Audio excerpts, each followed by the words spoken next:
Statue of યુનિટીની આસપાસ આવેલા બધા જ પ્લેસ, તે જગ્યાએ તમારે જવું છે તો તમે બુકિંગ કઈ રીતે કરી શકો તેની સંપૂર્ણ માહિતી મેં નીચે ડિસ્ક્રિપ્શનમાં મૂકેલી છે. બુકિંગની લિંક પણ મેં નીચે ડિસ્ક્રિપ્શનમાં મૂકેલી છે. તો વિડીયો જોયા પછી તે લિંક જોવાનું ના ચૂકશો, જોઈ લેજો. કાંઈ પણ પ્રશ્ન રહી, મારું એક વોટ્સએપ ગ્રુપ પણ છે ટ્રાવેલ કરીને, એની પણ નીચે લિંક આપેલી છે. ત્યાંથી પણ તમે મારી જોડે જોઈન થઈ શકો છો. કોઈ બી ગાડી સેફટી નથી, કોઈ બી ગાડી હે સ્ટેચ્યુ પછી ત્યાંથી જંગલ સફારી છે, બીજી ગાડી એટલે આ સીધી જંગલ સફારી નહીં જાય, બધી સ્ટેચ્યુ ઓફ યુનિટી જશે. પહેલા સ્ટેચ્યુ ઓફ યુનિટીથી જંગલ સફારી એટલું પણ દૂર નથી. બસની ના રાહ જોવી હોય તમારે આરામથી વોકિંગ કરીને આવવું હોય તો 10 મિનિટમાં તમે વોકિંગ કરીને પણ પહોંચી જશો.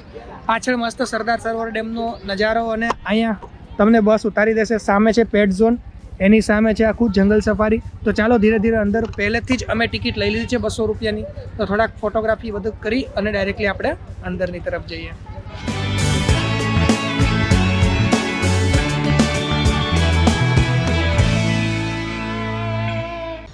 ઓનેસ્ટ હોટલ આવેલી છે જ્યાં પિઝા હબ, લા મિયાનોઝ, લાપિનોઝ, પછી સંતુષ્ટિ, બધી જ સારી સારી બ્રાન્ચ અહીંયા તમને અવેલેબલ મળી રહેશે. સ્ટેચ્યુ ઓફ યુનિટી તમે જાતા હશો, જસ્ટ 10 કિલોમીટર દૂર છે અહીંથી સ્ટેચ્યુ ઓફ યુનિટી. તો અહીંયા તમને બધું જ જમવાનું મળી રહેશે. ત્યાં અમે અત્યારે સ્ટોપ લીધો છે, સરસ મજાના પિઝા ખાધા, પેટ ભરાઈ ગયું. ફાઇનલી ટિકિટ લઈ લીધી છે, સીધી જંગલ સફારીની ટિકિટ 200 રૂપિયા પર પર્સન. જો તમારી પાસે કોઈ બી અંદરની ટિકિટ હશે 200 રૂપિયાવાળી, કે કોઈ પણ ટિકિટ તમારી પાસે હશે તો તમને બસની મુસાફરી ફ્રી છે. તો ચાલો પાછળથી સીધી તમને બસ મળી જશે. તો ડાયરેક્ટલી આપણે હવે બસમાં જઈએ.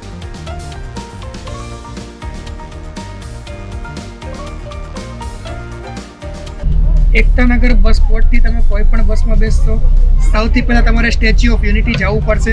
ત્યાંથી તમારે ફરીથી એક બસ ચેન્જ કરવાની, એના થ્રુ તમે જંગલ સફારી જઈ શકશો. જોરદાર મસ્ત એસી વાળી બસ છે, કમ્ફર્ટેબલ સીટ છે, પુશબેક સીટ છે, અને આ સાઈડથી આખી રાજપીપળાની પહાડી, એનો વ્યૂ, નર્મદાનો વ્યૂ. ભાઈ જે રામોજી ફિલ્મ સિટી તમે જોયું હશે ને કદાચ ભવિષ્યમાં, હૈદરાબાદ તમે ગયેલા હશો, ત્યાં જે રીતે સુવિધા છે ને, બસ આપણી કન્ટિન્યુ આપણે એક ને એક બસ નહીં પકડવાની, કન્ટિન્યુ 10-10 મિનિટે બસ નીકળતી રહેશે. તમારી રીતે ફરો, ત્યાં એન્જોય કરો.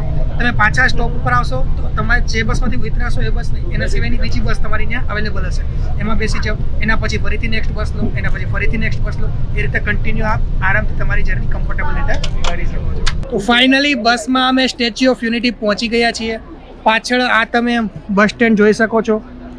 તમે ભારત ભવનથી બસ બુક કરશો એટલે બધી બસ અહીંયા સ્ટેચ્યુ ઓફ યુનિટી કમ્પલસરી આવશે. મારે પણ જંગલ સફારી જવું હતું, છતાં પણ મારે સ્ટેચ્યુ ઓફ યુનિટી આવવું જ પડ્યું. અને અહીંથી અલગ અલગ પ્લેટફોર્મ છે, 1 નંબર, 2 નંબર, 3 નંબર, 4 નંબર, ચારે પ્લેટફોર્મ પરથી અલગ અલગ જગ્યાએ જવા માટે તમને બસ મળી રહેશે. અત્યારે મારે જંગલ સફારી જવું છે, 4 નંબરના પ્લેટફોર્મ પરથી મળશે. અને મારી પાછળ અખંડ ભારતના ઘડવૈયા એવા સરદાર વલ્લભભાઈ પટેલ, એનું world tallest statue, the biggest statue, the statue of unity તમે મારી પાછળ જોઈ શકો છો. અને બહુ જ ખૂબસૂરત નજારો. સામે મસ્ત ઇંગ્લિશમાં લખ્યું છે સ્ટેચ્યુ ઓફ યુનિટી, અને આ રાજપીપળાના બધા પહાડો.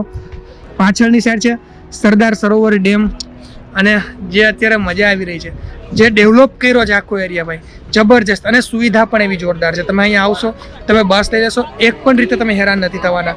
ફોટોગ્રાફી પણ જોરદાર આવી રહી છે. તો ચાલો હવે ધીરે ધીરે અહીંથી નીકળીએ આપણે 4 નંબરના પ્લેટફોર્મ ઉપર. ત્યાંથી આપણે બસમાં બેસીને સીધા જઈએ જંગલ સફારી.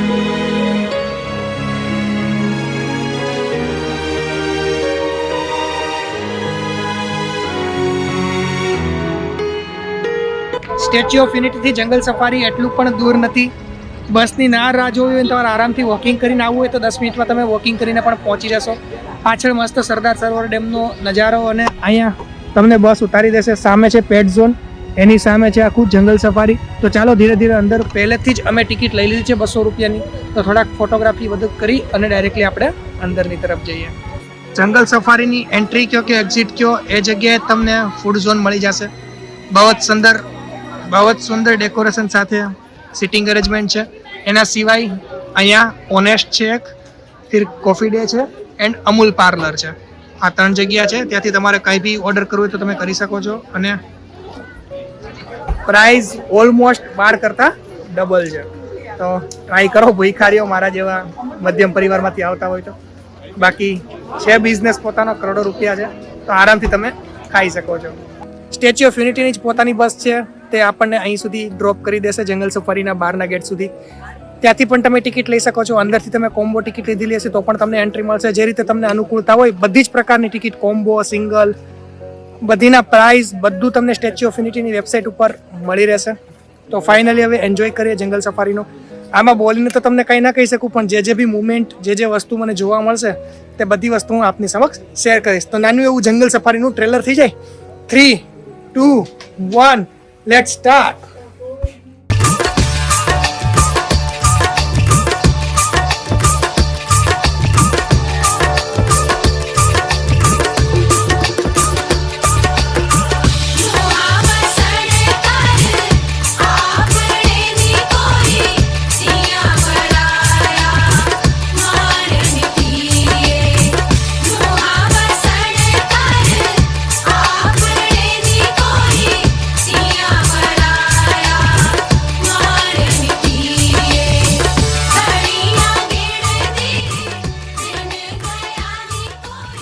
મોસ્ટલી ઝૂમાં તમારે વોકિંગ કરવું પડતું હોય છે, ચાલવું પડતું હોય છે, પરંતુ અહીંયા તમને કન્ટિન્યુ ઇલેક્ટ્રિક ગાડી મળતી રહેશે.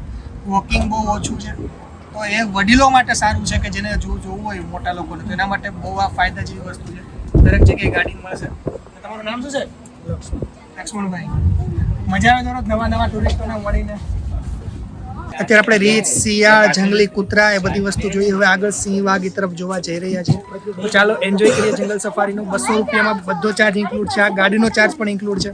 આમાં બેસવાનું છે, એન્જોય કરવાનું છે. તો ચલો આગળ ચાલીએ. તમે પણ આ ટ્રીપ કરવા માંગતા હોય, મેં તો બધી પ્લેસ નથી કવર કરી, પણ તમે બધી પ્લેસ કવર કરવા માંગતા હોય તો નીચે કોમ્બો પેકેજ પણ તમને મળી જશે. પર્સનલ પ્લેસના પણ પેકેજ મળી જશે. સ્ટેચ્યુ ઓફ યુનિટીની આસપાસ આવેલા બધા જ પ્લેસ, તે જગ્યાએ તમારે જવું છે તો તમે બુકિંગ કઈ રીતે કરી શકો તેની સંપૂર્ણ માહિતી મેં નીચે ડિસ્ક્રિપ્શનમાં મૂકેલી છે. બુકિંગની લિંક પણ મેં નીચે ડિસ્ક્રિપ્શનમાં મૂકેલી છે. તો વિડીયો જોયા પછી તે લિંક જોવાનું ના ચૂકશો, જોઈ લેજો. કાંઈ પણ પ્રશ્ન રહી, મારું એક વોટ્સએપ ગ્રુપ પણ છે ટ્રાવેલ કરીને, એની પણ નીચે લિંક આપેલી છે. ત્યાંથી પણ તમે મારી જોડે જોઈન થઈ શકો છો. તો મળતા રહેશું આવા જ નવા વિડીયો સાથે. વિડીયો સારો લાગ્યો હોય તો લાઈક અને સબસ્ક્રાઈબ કરવાનું ના ભૂલતા. તો મળીએ નેક્સ્ટ વિડીયોમાં. ત્યાં સુધી બાય. આપનો દિન શુભ રહે. જય હિન્દ, જય ભારત.